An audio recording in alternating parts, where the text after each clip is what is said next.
So today we're going to talk to you guys about creating a homework space for your kids. And some of the reasons why we wanted to do this, it's because creating a homework space for your kids can be very motivational, and it will increase the chances that the child will engage in their homework, and also setting up just rituals and routines at home.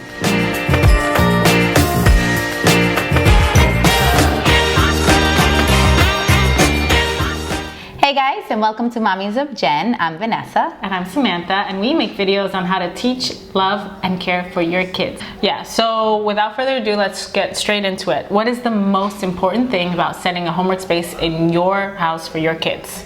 Location, location, location. Yep, so location for me is right next to my kitchen, and one of the reasons why is simply because that's where I spend most of my time. So when I do ask my 7-year-old to do his homework, I'm easily accessible so that whenever he has any homework questions, I can go ahead and assist. Yeah, so the way I think of it is you want a space where you can monitor.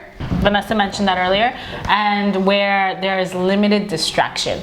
So a bedroom next to the kitchen, great ideal places, but somewhere like a living room where there's a lot of activity and distraction like the television, maybe avoid that.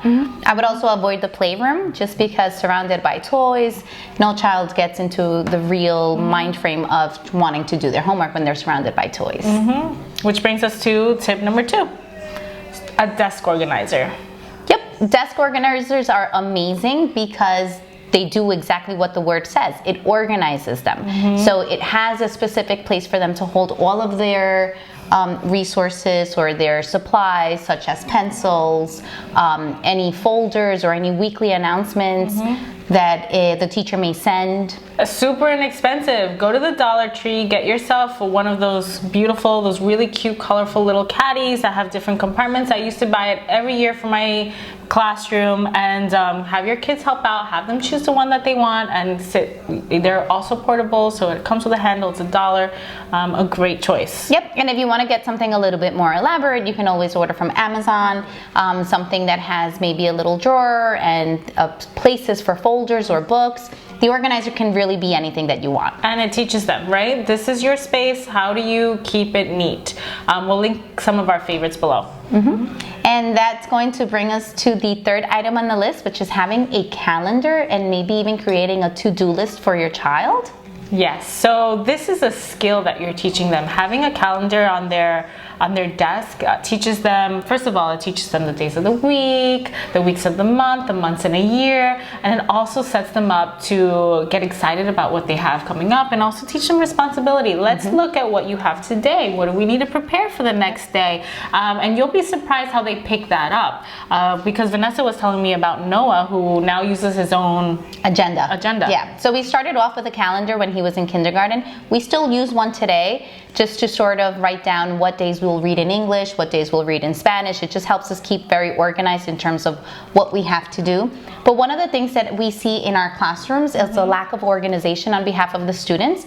And doing these things and implementing these things at home, it's really going to sort of just reinforce the things that your teachers are probably doing in school anyway. Yeah, and this is something that they'll be doing for the rest of their lives. Don't you use a calendar? I use a calendar. I use a calendar. I swear by it. So something we definitely recommend is a calendar, a desk calendar. We'll link one, a download one.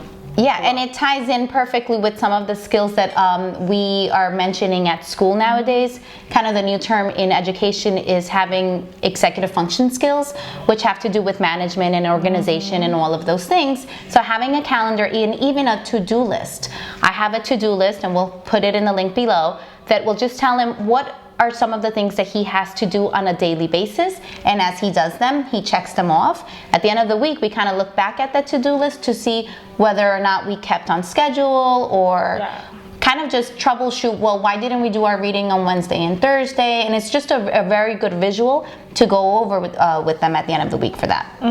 Which brings us to the next tip, a clock or a timer. Some of the same things that a calendar can reinforce, telling the days of the week, a clock can help your child read time, right? And keep track of their time use. How are they using their time? One of the biggest struggles is trying to get homework done in a timely fashion. Because I know that will either do homework sometimes for about an hour. Sometimes it can take more than an hour. And when I speak to the teachers, they're telling me the homework that I send should not take them not even an hour. It should take them a good 40 minutes because it's about 20 minutes of reading, maybe writing for a little bit and doing a few math exercises.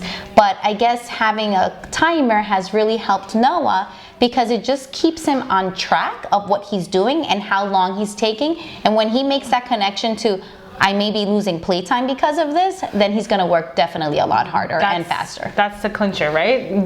The longer you take here, the longer you're away from your playtime. And I set a timer for myself also, right? When I do my chores, I give myself an hour to get everything done. When I do my homework, I'm a doc student, so when I do my homework, I use Pomodoro, which is an app that I'll link below, which gives me intervals of 25 minutes with a 5-minute break, so that during that 25 minutes, I am sitting down and I'm concentrating on that task. And it works the same for children. So a great tip, a very inexpensive clock or a timer on your desk.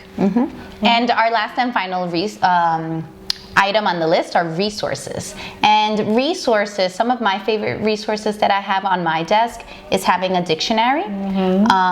Clearly having their pencils or their scissors or any of the items that they constantly use, because kids are experts in making up excuses as to why they should be stepping away from that homework table. So, oh, I don't have scissors. They go look for scissors and it takes them 15-20 minutes. No, if you have everything at hand, then there should be no excuse. Yeah, and this is also, you can also keep copies of things like handouts that the teachers at school often send home. I like to suggest that my parents take one of those graphic organizers, something simple like who, what, when, and where, and why, and keep extra on the homework table so that when they're reading, you could encourage them to use that as they are doing their work or reading a book. And spelling list, anything, graphic organizers, anything that they may use or find useful when they're doing their homework. Yeah.